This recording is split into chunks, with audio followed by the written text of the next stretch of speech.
It's another day in the world of sports, bringing you updates of the latest and greatest sports news here at Tennessee State University.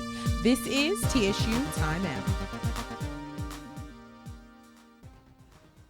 Welcome to another edition of TSU Timeout. On tonight's show, we'll be discussing a variety of topics pertaining to the world of sports.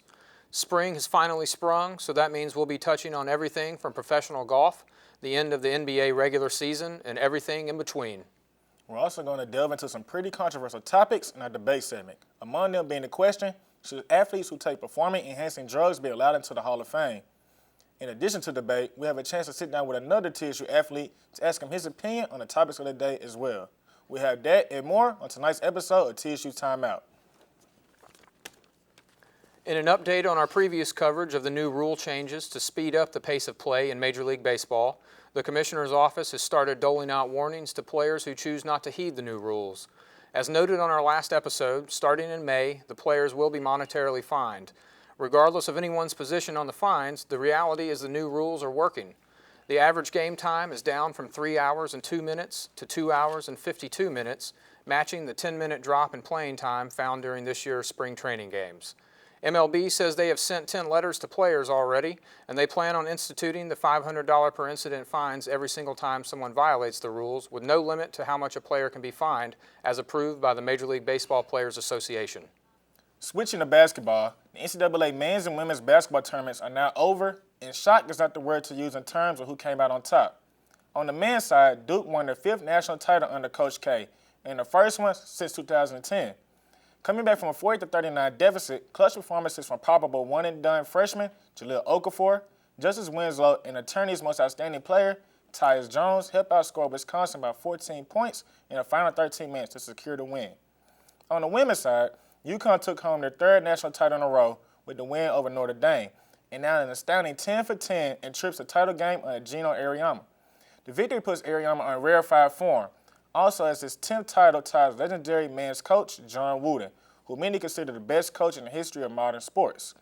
The Huskies were led offensively by 15 points each from Kalina Lewis and Mariah Jefferson.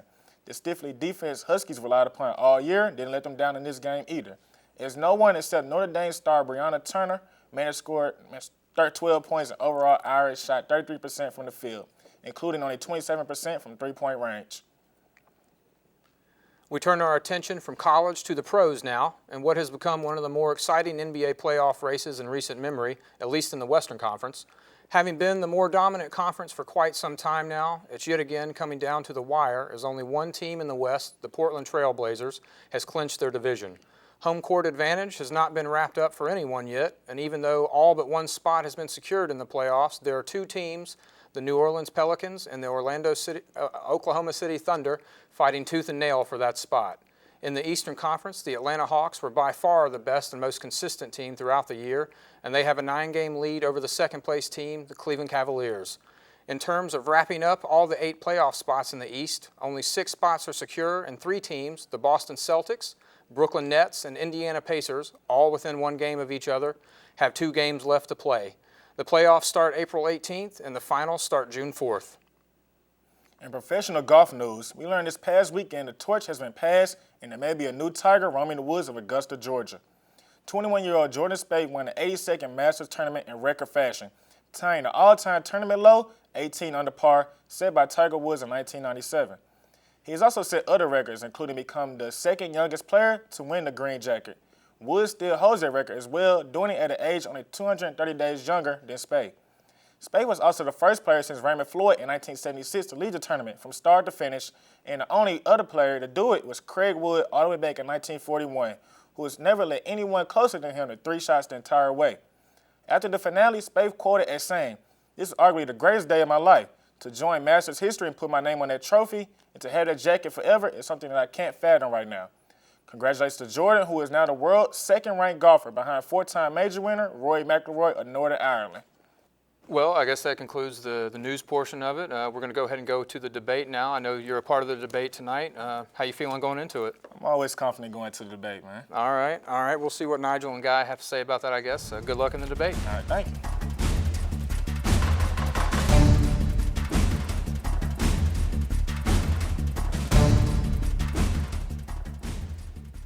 Welcome back to TSU Timeout. It's that time of the show again where we debate against the popular topics in today's time.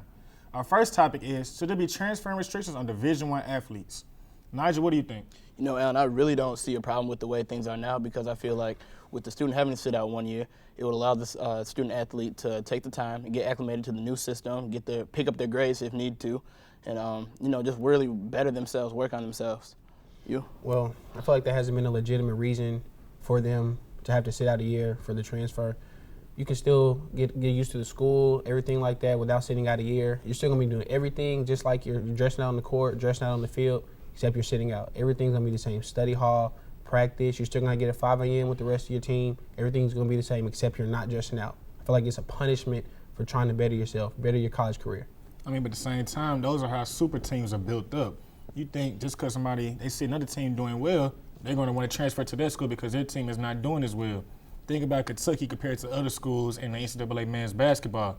People see their team is doing good. They have a great coach. Like, okay, well, I get a chance to transfer to them. I'm going to play next to them immediately as soon as I get there. Right. They should out that year. Think about what they just did. Get acclimated to the school because I think it's more to the school than actually just playing that sport. I feel like they need a whole year to think about their decision. They thought long and hard about making the decision. They have a whole summer to prepare themselves for the new system. They really don't. You really think about it, when the season ends, you have all season for what?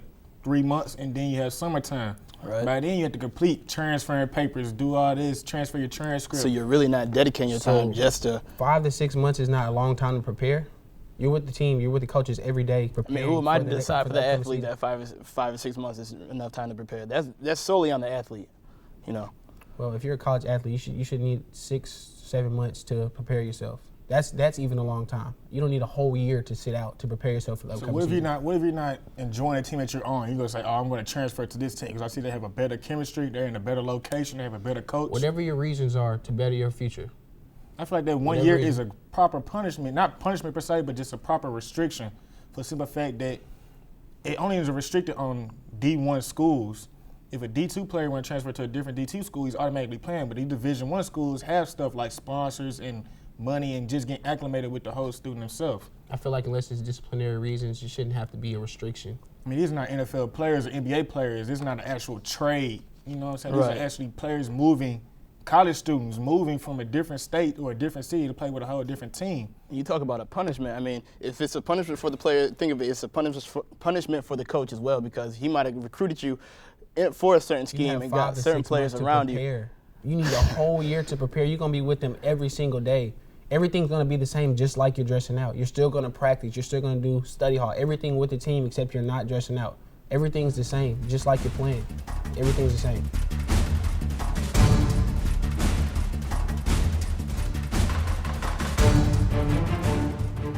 In this debate topic, we're transferring to professional sports. Should players who take performance-enhancing drugs be allowed into the Hall of Fame? Guy, what do you think about it? Well, I feel it's not fair for the people who aren't using steroids, people who are doing it fairly, to be out of the Hall of Fame if they had a great career as well as somebody who did use the steroids and they get to get in the Hall of Fame when they cheated to get in the Hall of Fame. Nigel? All right, so let me ask you this.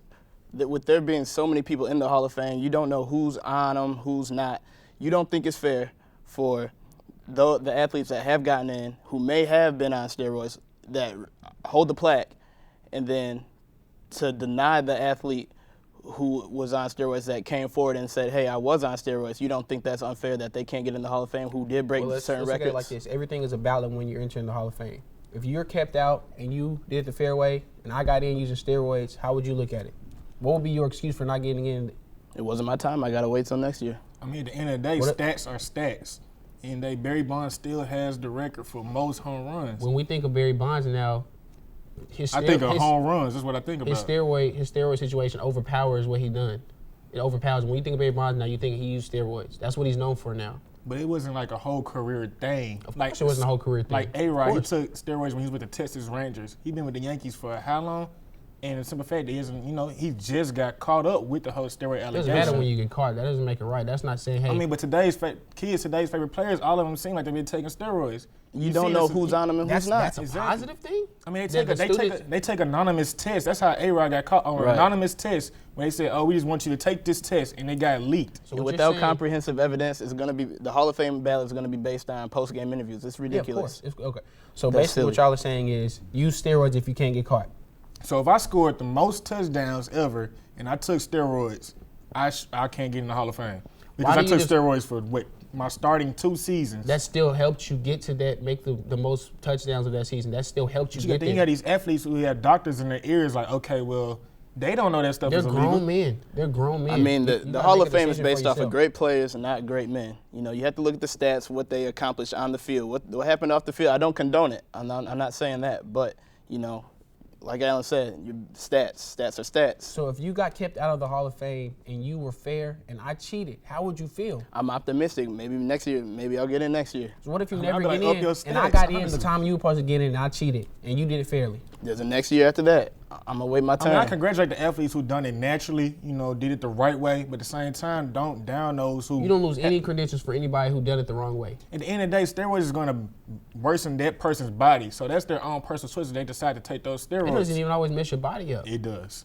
It's putting you over a higher pedestal over people who are not using steroids because you have a better advantage. But all I'm saying, though, when you get stronger. In the Major League Baseball, there are so many people in the Hall of Fame. Some people are on them, some people aren't. You don't know, so why not just give everybody the fair shot who deserve to be in there? The fair shot? It's already not a fair shot because they're using the steroids. It's not a fair shot.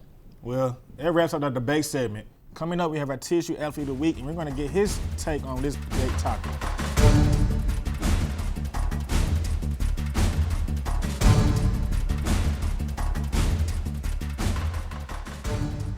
And tonight on the TSU Athlete Interview, we've got Jason Griffin, who is the 2014 OVC champion in the 60-meter indoor hurdles. He's obviously a member of our track team here. What's it like being on the TSU track team? I mean, it's a blessing, man. And, I'm real honored, being coached by Chandra Cheeseborough, the Olympian, so it's a real honor. Excellent, excellent.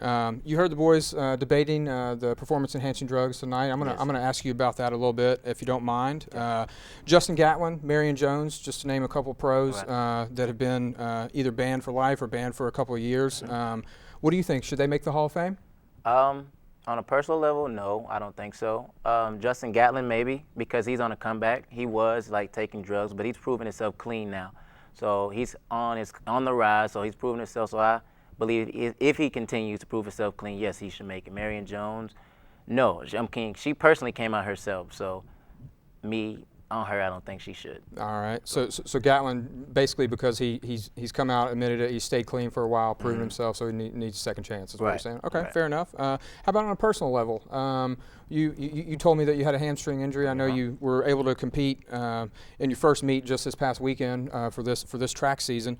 What about yourself? What if a doctor came to you and said, I can get you back a little quicker. It won't give you any kind of competitive advantage once you get back, but it'll allow you to get back a little quicker. Wouldn't you take him up on that? On a personal level, I wouldn't, because I want to do things on my own.